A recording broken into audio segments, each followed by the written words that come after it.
Autocross season is here, so it's time to set up my car. I have new stiffer springs, dual adjustable dampers, and I upgraded 12 rear suspension bushings to a stiffer spec.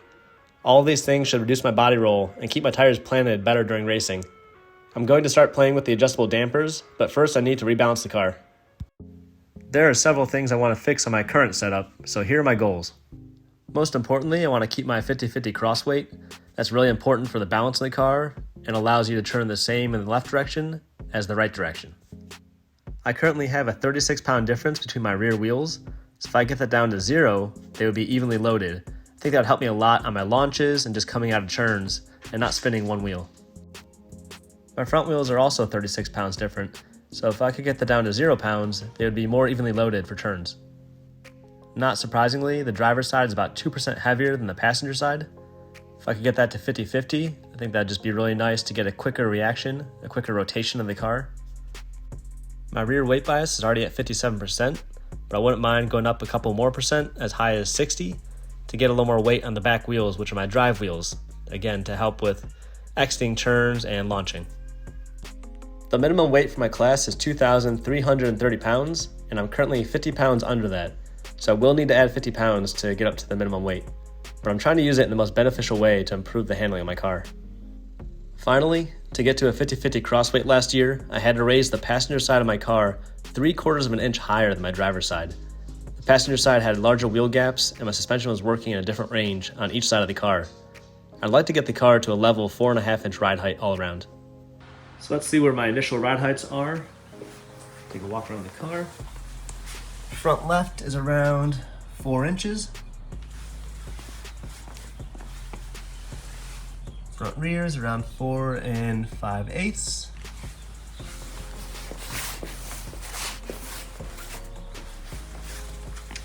Right rear is way up there around 5 3/8. And the right front is around 4 3/4. So we have a little bit of work to do to get these balanced out. The rear right is especially high. And I'm gonna set these all to about 4.5.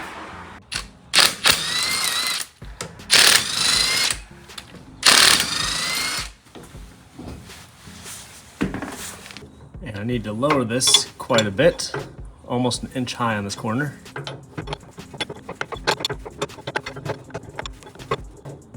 Let's try that.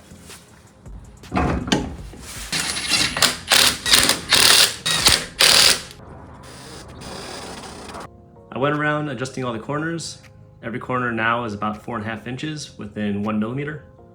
So it's time to throw this up on the scales, add my ballast and me as the driver, and start adjusting for the corner weights. For the best corner balance, I want everything at my race settings, so I'm filling my gas tank to 3/4. Last year I started the fuel pump on a few long turns with only a half tank. I'm also setting my tire pressures to 32 psi. And I disconnected my front sway bar to make sure there's no transfer of weight between the wheels. So you can see I put some blue painter's tape on here so I didn't forget to reconnect it. And that rod is just hanging out in the fender well. I left all the bolts for my bushings not tightened all the way. They're hand tight. Everything from here to this bolt and the connections up there.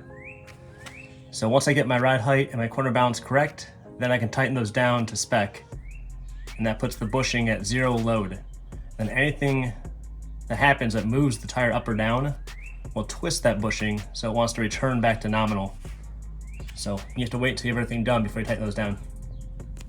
So I'm sitting in the car, and this is my initial corner balance, and it is awful. The diagonal is 37%. So that should be 50%. We are way off. My weight is higher than expected, 2308. All I need is 2330 to be at the minimum weight for my class. And yeah, everything's a mess. The rear tires are 350 pounds off from each other. So this thing's like a giant teeter-totter. I'm surprised it's this bad, but we need to start somewhere. And I'm gonna start on the back right. So I had a 125-pound brick of lead under my passenger seat. And that does bring me up to 2334. I need to be 2330 for my minimum class weight, so that's good. I just discovered on my front wheel that my sway bar must have been holding up my suspension previously, because now that I disconnected it, I'm looking in here and at full droop, my spring became unseated, which before that was not the case. So I think it might be time to ditch that sway bar. There's a very narrow window of it hitting and not hitting things, and I think it was binding up somewhere up there. You see a lot of scraping on top of there. So I think my front suspension just gained a lot more travel. I'm gonna have to ditch the sway bar. Here's everything I removed with the sway bar, including the links, the bushings, and the brackets. It looks lonely in there without the sway bar, but it was holding up the suspension, so now it's got a greater range to work in. It's no longer hitting on these upper arms, so I think we're better off without it. After a few hours, I got everything balanced, but did I achieve all of my goals? I did get back to my 50-50 cross weight, which is the single most important item on here, so that's good. My rear bite only dropped 5 pounds, so my rear wheels are still 31 pounds different from each other. A small improvement, but at least it's in the right direction. My front bite also dropped 4 pounds, so my front wheels are still 32 pounds different. I wanted to shift 1.6% of the weight from the driver's side to the passenger side to get an even 50-50, but I was only able to move 0.2%. I obviously didn't hit my goal here, but I'm still happy to see an improvement. My rear weight bias also only increased by 0.2%, so not as far as I wanted to go, but still helpful. With the new suspension parts, extra fuel, and unexpectedly removing the sway bar, I only had to use one 25-pound brick of lead to reach my minimum class weight. I could have used the second brick I bought to improve the other numbers more, but from my research, it's better to keep it at minimum weight. All these measurements are done with the car standing still, so the scales would have read better, but keeping the weight low is more important once the car starts tossing its weight around on the track. The final item is ride height. My new setup got me halfway to my goal. The sides are now only 3/8 different, a big improvement for the look and dynamics of the car. I don't even think it's reasonable to expect a perfectly level car. You saw earlier how a level ride height put my car in a terrible cross balance. This was a bigger improvement than I expected, and I'm happy with how everything has changed for the better. Making the car more balanced will help load my tires evenly and get the most grip out of them. And it makes it easier for the car to change direction more quickly. It's finally warm enough, so I'm gonna take the car out for a drive today. I just need to bolt down the lead underneath the passenger seat, put the wheels on, and see how this thing handles.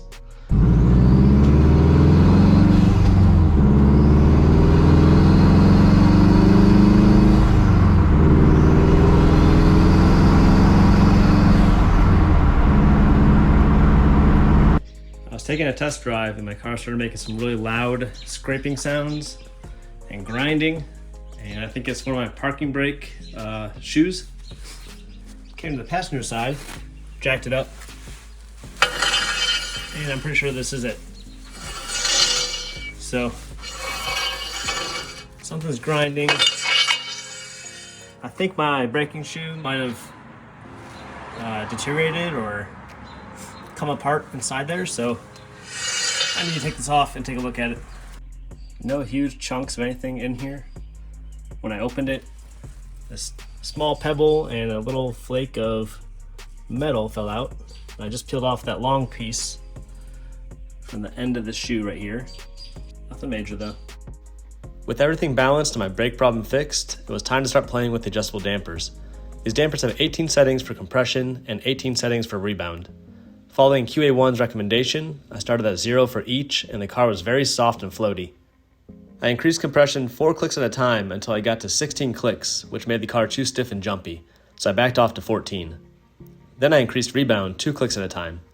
2 made the car bouncy after hitting bumps, so I increased the rebound to 4, which gave the car a great balance. But just to make sure, I tried 6. And 6 actually had a really good turn-in, amazingly sharp, but the ride got too stiff, so I had to back off to 4. This was a good baseline, but after feeling how sharp a higher rebound could make the car feel, I decided to fine-tune some more. I eventually lowered the compression to 10, which allowed me to run a higher rebound at 7. This gave me the sharper turn-in that I wanted and kept the ride tight without being too stiff or bouncy. This turned out to be a really great, aggressive setup for the street, but we'll have to see how it does during racing. With less body roll and better control of my dampers, I think I may want to reduce my camber since my suspension won't be traveling as far, but we'll have to see after my first race. Be sure to check out my other videos, and thanks for watching.